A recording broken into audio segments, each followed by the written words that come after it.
What's up? Want to record calls on your iPhone 17 or any iPhone 17 series model? Apple finally dropped an inbuilt feature for that, and I'm going to show you how step by step. First, start a call like you normally do. On the call screen, tap the More option.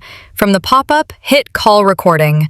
If it's not showing, then enable it first. Explained later in this video.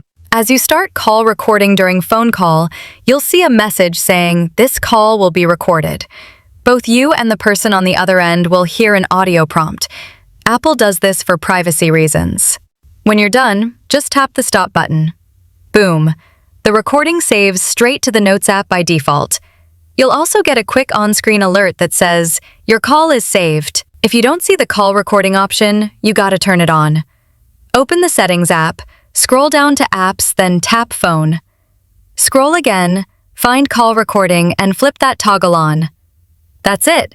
Features ready. To check all saved call recording, open the Notes app, head into the Call Recordings folder, and you'll see all your saved recordings listed with contact names. Tap on one to play it back. Want to see a transcript? Open the recording, hit More, then tap Share Audio to send it via AirDrop or any social app. That's the full breakdown on recording phone calls on iPhone 17. Don't forget to like, share, and subscribe for more free tech guide videos coming your way.